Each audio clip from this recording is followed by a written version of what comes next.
আসসালামু আলাইকুম ওয়া রাহমাতুল্লাহি ওয়া বারাকাতুহু। আশা করছি সকলে ভালো আছেন। যখন আমার ভিডিওটাতে এসেই পড়েছেন, আমার উদাত্ত আহ্বান, আমার এই পুরো কথাটা আপনাকে শোনার জন্য আমি আজকে জোরালোভাবে অনুরোধ করছি। এবং আমি যতক্ষণ কথা বলবো এইটুকু সময়ের জন্য আমি আপনাকে একটা অনুরোধ করব যে আপনি মানুষ হিসেবে আমার কথাগুলো শুনবেন। এর মানে হলো, আপনারা যেখান থেকে ভিডিওটা দেখতেছেন, বিভিন্ন দলের বিভিন্ন মতের মানুষ আপনারা হতে পারেন। এটা নিয়ে আমার কোনো আপত্তিও নেই, কোনো সমস্যাও নেই। কিন্তু আমি কোরআন এবং হাদিস থেকে কিছু কথা আপনাদের শোনাবো, যেটা আপনি আপনার বিবেক দিয়ে আপনি অনুধাবন করবেন, মানুষ হিসাবে আপনি অনুধাবন করবেন ইনশাআল্লাহ। পৃথিবীর মধ্যে সবচাইতে শ্রেষ্ঠ জাতি কুনতুম খায়রা উম্মাতিন উখরিজাত লিন-নাস, মানুষকে আল্লাহ তাআলা সৃষ্টির সেরা করে পাঠিয়েছেন। তো এই মানুষ সৃষ্টির সেরা এর কারণ আমরা সকলেই জানি যে আমাদের বিবেক, আমরা ভালো মন্দ বিচার করতে পারি, অন্যায় এবং ন্যায় এটা আমরা পার্থক্য করতে পারি। আমি একটা আয়াত থেকে কথা বলবো। আয়াতটা সূরা আরাফ 9 নম্বর পারা 13 নম্বর পৃষ্ঠার 1, 2, 3 নম্বর লাইনের 179 নম্বর আয়াত। এইখানে আল্লাহ তাআলা বলেছেন, ওয়ালাকাদ দারা'না লি জাহান্নামা কাসীরাম মিনাল জিন্নি ওয়াল ইনস, আমি কিছু মানুষকে সৃষ্টি করেছি, মানুষ এবং জিনকে, কিছু মানুষ এবং জিনকে সৃষ্টি করেছি জাহান্নামে দেওয়ার জন্যই। নাউজুবিল্লাহ। চলুন সামনে আগাই। এরপরে আল্লাহ তাআলা বলছেন, ওয়ালাহুম আ'য়ুনুল লা ইউবসিরুনা বিহা ওয়ালাহুম আযানুল লা ইয়াসমাউনা বিহা। এটার সামনে এর আগে আরেকটা কথা আল্লাহ তাআলা বলেছেন, লাহুম কুলুবুল লা ইয়াফকাহুনা বিহা, যাকে আমি অন্তর দিয়েছি, আমি তাকে চিন্তাধারা দিয়েছি, কিন্তু সে চিন্তা করে না, সঠিক বেঠিক সে অনুধাবন করতে পারে না। এরপরে বলেছেন, ওয়ালাহুম আ'য়ুনুল লা ইউবসিরুনা বিহা, যাকে চোখ দিয়েছি সেই চোখ থেকে দেখে না, এবং ওয়ালাহুম আযানুল লা ইয়াসমাউনা বিহা, আমি তাকে কান দিয়েছি কিন্তু কান থেকে সে শোনে না। কি শোনে না? সত্য মিথ্যার পার্থক্য করে না, কোরআন শোনে না, রাসূলের কথা শোনে না। এই মুহূর্তে যা হচ্ছে এটা আমরা সকলেই জানি। এখানে বেশি বা কম করে কিছুই বলার নেই। ন্যায় অন্যায় আমরা অবশ্যই বুঝতে পারি, এটা নিয়ে আমাদের কোনো সন্দেহ থাকা উচিত নয়। আর একটা হাদিস যদি আপনাদের বলি, বুখারীর 1367 নম্বর হাদিসে আনাস বিন মালিক রাদিয়াল্লাহু তাআলা আনহু থেকে হাদিসটা বর্ণিত। একবার বিশ্বনবী সাল্লাল্লাহু আলাইহি ওয়াসাল্লাম তিনি কিছু সংখ্যক সাহাবী নিয়ে তিনি এক জায়গায় যাইতেছিলেন, সফরে ছিলেন। তখন হাদিসে আসছে যে তার পাশ থেকে একটা জানাজা যাইতেছিল। তখন সাহাবীরা বলাবলি করতেছিল, লোকটা ভালো ছিল, তার প্রশংসা করতেছিলেন।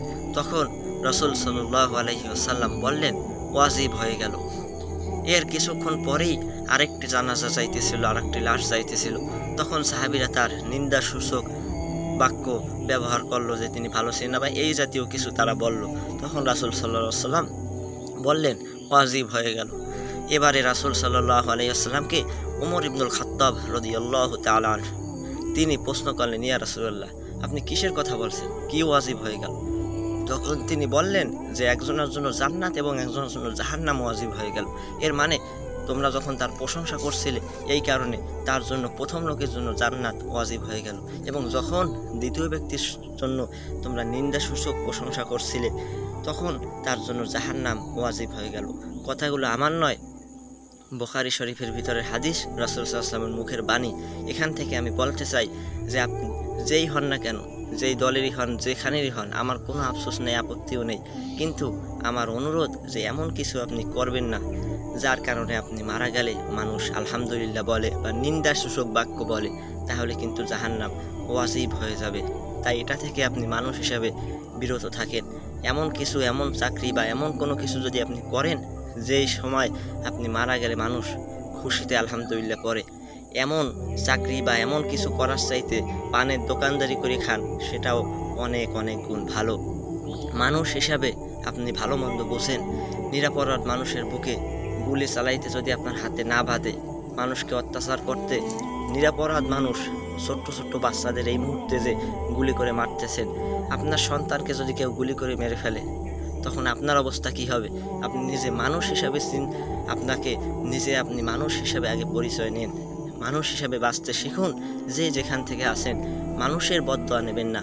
মানুষের বদদোয়া খুবই ভয়ঙ্কর জিনিস। মানুষের বদদোয়ায় ধ্বংস হয়ে যাবেন। মানুষের বদদোয়া কিন্তু আল্লাহ তাআলা ফেরত দেয় না, এবং জালিম যে ব্যক্তি জুলুম করে সেই ব্যক্তি অবশ্যই ধ্বংস হয়ে যাবে।